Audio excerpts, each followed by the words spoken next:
You open your eyes for the first time and congratulations.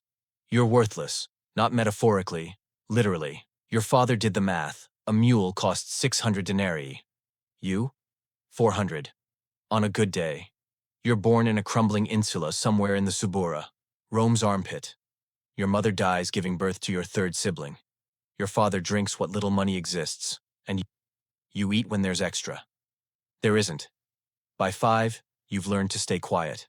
Quiet children get hit less. Quiet children disappear into walls. You're very good at walls. One morning, a man visits. Nice toga, soft hands. He looks at your teeth like you're livestock, checks your limbs. Your father watches from the corner, arms crossed, already counting coins he hasn't received. The man nods. Your father doesn't say goodbye, doesn't look at you. He pockets the money and walks back inside before you've left the street. Lucky you. The man's name doesn't matter. What matters is where he takes you. A building near the forum, painted walls, the smell of incense failing to cover something worse underneath. A lupanar, a brothel. You don't know what that means yet. You will. They give you a new name. Something Greek, exotic, sellable. Your old name dies in that hallway. No funeral, no one notices. Welcome home. For 4 years you're trained, like a dog, like a dancer. Same thing here. You learn to pour wine without spilling, to walk without sound, to smile when men touch your hair and say you'll be beautiful soon. You learn that soon is a threat dressed as a compliment. The older boys teach you everything: how to breathe, how to leave your body when you need to, how to come back after. Some don't come back. You find one in the courtyard once, eyes open, neck at the wrong angle. The owner curses, not at the death, at the lost investment. They drag him out before noon. By dinner, someone else sleeps in his spot. You're 9 when your big day arrives. A senator, regular client, pays extra for new faces. The owner bathes you himself, olive oil on your skin until you shine like pottery. They put gold dust in your hair. You look expensive. You feel like meat wrapped in ribbon. The senator smells like old wine and marble. His hands shake, not from nerves, from excitement. You survive. That's the word you learn to use. Not, it happened. Not, he did this. Just, survived. Clean, clinical. A word that carries nothing. Afterward, you don't cry. Crying costs sleep. You stare at the ceiling and count cracks in the plaster. 13 cracks. You'll count them many more times. By 15, you're famous. Not the good kind. The kind where drunk men whisper your name in bathhouses. The kind where your face gets scratched into tavern walls next to prices and crude drawings. The kind where senators recognize you before you recognize them. You're a product now. Polished, perfected. A body that learned to perform on command. You smile when they want tenderness. You resist when they want conquest. You cry when they want power. None of it is real. All of it is paid for. The owner raises your price, twice. You're not flattered. Higher price means higher expectations, richer clients, stranger requests. Some nights, you almost forget what happened to you. You laugh at jokes, you drink good wine. A merchant calls you beautiful, and for 1 second you believe him. Then morning comes. Your body reminds you. The bruises remind you. The coins left on your pillow remind you. You're not a person. You're a service. The other boys envy you. The owner's favorite. The one who gets softer beds, better food. They don't see the cost. They don't count your ceiling cracks. 37 now. You've moved rooms. There's a younger boy in the brothel. 12. New. Terrified. He looks at you like you have answers. You look away. You were him once. Now you're the thing he'll become. The machine keeps turning. 20 years old. Ancient. Not in real life. In brothel years. Here, 20 is a sunset. The golden light before everything goes dark. New boys arrive every month. Younger, softer, unburdened by the weight behind their eyes. Clients, they always notice. Your regulars start asking for other names. Your senator, the one who broke you in, now requests a 13-year-old from Gaul. Doesn't even look at you in the hallway. You're not jealous.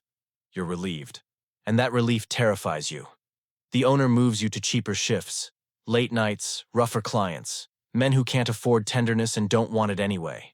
Your body becomes a map of their frustrations. One night, a drunk soldier breaks your rib. The owner charges him extra, not for hurting you, for damaging merchandise. You get a week to heal. No food reduction at least. Generous. You start thinking about the door, the street, the world outside these painted walls. You've never seen it. Not really. Not as anything other than cargo being transported. What's out there? Freedom, maybe. Starvation, probably. Death, certainly. But death lives here, too. At least out there, you'd choose how you meet it. One evening, during a festival, the guards drink too much. The door stays open 3 seconds longer than usual. 3 seconds. You run. Freedom lasts 11 days of sleeping in alleys, eating garbage, drinking from fountains like a stray dog. 11 days of looking over your shoulder so much your neck aches. You almost make it to Ostia, the port. Ships leaving for anywhere. Anywhere sounds perfect. Almost. The slave catchers find you near a grain warehouse. Professional. Bored even. You're not their first runaway this week. Won't be their last. They drag you back to Rome in chains. The owner doesn't yell. Doesn't hit you. Just sighs like you've disappointed him. Like you've broken something precious. Then comes the brand. Fug. Fugitivus. Runaway. They heat the iron until it glows orange. 2 men hold you down. You scream before it touches skin. You scream louder when it does. The smell of your own flesh burning stays in your nostrils for weeks. Now you're marked. Damaged goods. Unsellable to anyone respectable. The owner cuts his losses. Sells you to the city for manual labor. Street sweeping. Latrine cleaning. The jobs Rome gives to people it wants to forget. Your new life. Pushing filth through streets where senators walk. The same senators who once whispered your Greek name in candlelit rooms. They pass you now. Eyes forward. Through you. You're invisible. You finally got what you wanted all along. It tastes like ash. You die at 32. Fever, or infection, or exhaustion. Does it matter?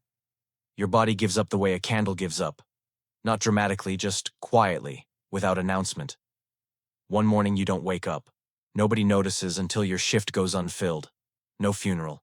Funerals are for citizens. For people. They burn you on cheap wood outside the city walls.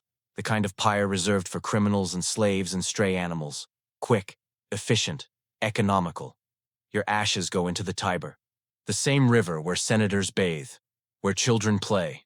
Where merchants wash their coins. You float past all of them, invisible, dissolved. Finally equal to the water itself. 32 years. You had a name once. A real one. Before the Greek replacement. Before the numbers clients called you. Before boy and slave and fugitive. You can't remember it. Maybe your father remembered. Probably not. He drank himself to death 6 years after selling you. You never found out. Wouldn't have changed anything. 400 denarii. That's what a life costs in Rome. Less than a mule. Less than a good sword. Less than a night at the brothel you spent 15 years inside. The Tiber carries you to the sea. Finally free. Finally forgotten. Finally nothing at all. Congratulations.